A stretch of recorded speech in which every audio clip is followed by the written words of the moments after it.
विश्व प्रसिद्ध श्री महाकालेश्वर मंदिर में महाशिवरात्रि के पहले 9 दिवसीय शिव नवरात्रि पर्व मनाया गया। महाशिवरात्रि पर रात में 4 पहर की बाबा महाकाल की महापूजा की गई। इसके बाद बाबा का पंचामृत, दूध, दही, घी, शक्कर, शहद और फलों के रस से महाअभिषेक किया गया। बाबा को सप्तान मुखारविंद धारण कराया गया। इसके बाद सवामन लाल, पीले, सफेद रंगों से विशाल सहरा धारण करवाया गया। सुबह 11 बजे तक भगवान ने भक्तों को सहरे और सप्तान मुखौटे में दर्शन दिए। वहीं आपको बता दें, श्री महाकालेश्वर मंदिर में महाशिवरात्रि पर्व का अनोखा उत्सव होता है। 9 दिन भगवान महाकाल विभिन्न स्वरूपों में दर्शन देने के बाद महाशिवरात्रि के दूसरे दिन सहरा सजाते हैं। वहीं वर्ष में एक बार दोपहर में भस्म रमाने की परंपरा है। भगवान के अद्भुत स्वरूप के दर्शन के लिए देश भर से भक्त महाकाल मंदिर आते हैं। महाशिवरात्रि के अवसर पर बाबा महाकाल की महापूजा के पहले रात 8 बजे से रात 10 बजे तक कोटि तीर्थ कुंड पर स्थित श्री कोटेश्वर महादेव का पूजन, पंचामृत पूजन, सप्तधान अर्पण, सेहरा श्रृंगार आरती गई। रात्रि 10:30 बजे से भगवान श्री महाकालेश्वर का महाअभिषेक किया जाएगा। महाअभिषेक के दौरान दूध, दही, शक्कर, शहद, घी, 5 प्रकार के फलों का रस, गन्ने का रस, गंगा जल, गुलाब जल, भांग आदि सामग्री के साथ केसर मिश्रित दूध से अभिषेक कराने के पश्चात बाबा महाकाल को गर्म जल से स्नान कराया गया। वहीं आपको बता दें, बाबा महाकाल का महाअभिषेक के पश्चात नए वस्त्र धारण कराने के बाद श्री सप्तधान मुखारविंद धारण कराया गया।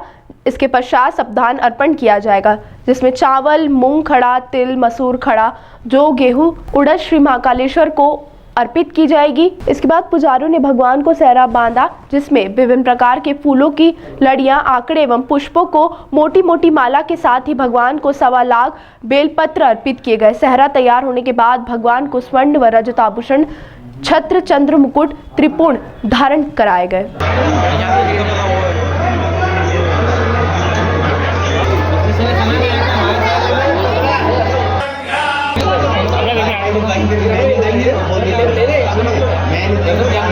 नवरात्रि का समापन की ओर है।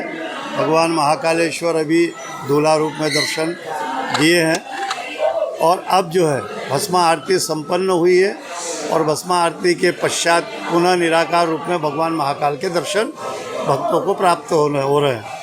महाकाल की जो परंपरा है, महाकालेश्वर मंदिर की जो परंपरा है, उस परंपरा के अनुसार सभी विधि विधान का निर्वहन किया गया। 9 दिन तक भगवान का जो भी श्रृंगार प्रतिदिन अलग अलग हुआ है और आज का जो दिन था वो दिन समापन की ओर रहा है और भगवान का पूजन, आरती, सेवा, श्रृंगार, सेहरा दर्शन सबके पश्चात सेहरे का प्रसाद भी, यानी हमारे यहाँ लूटने की परंपरा नहीं है, हमारे यहाँ प्रसाद की परंपरा है और वो प्रसाद सेहरे का भक्त प्राप्त करके वर्ष भर तक अपने परिवार में धन और धान्य की बरकत की प्रार्थना करते हुए प्रसाद ले गए और वो अपने घरों में जहाँ भी बरकत के रूप में रखेंगे तो महाकाल उनको बरकत प्रदान करता है। जी, जो भस्मा आरती का नियम है कि क्या मात्र कारण है कि भगवान महाकालेश्वर जो है दूल्हे के स्वरूप में श्रृंगारित है, श्रृंगार हुआ है, दूल्हा उनको बनाते हैं और दूल्हे के रूप में जो श्रृंगार होता है, यदि उस समय जो प्रातःकाल 4 बजे भस्मा आरती का जो समय है,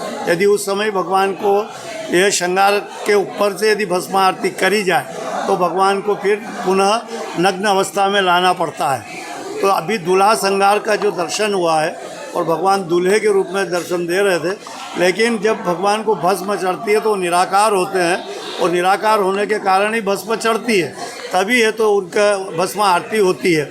इसलिए वर्ष में एक बार ये जो आज का दिन जो है शिवरात्रि के पश्चात दूल्हा के स्वरूप दर्शन और उसके बाद 12 बजे के लगभग जो माध्याह्न को जो भस्म आरती होगी, ये वर्ष में एक बार ही भगवान की हो। अब क्योंकि वो अब निराकार हो जाएंगे और निराकार के रूप में रहेंगे तो भस्म में स्नान कराया जा सकता है, दूल्हे के रूप में नहीं कराने का परंपरा है। इसलिए ये प्रथा और परंपरा चली है इस मंदिर। ठीक।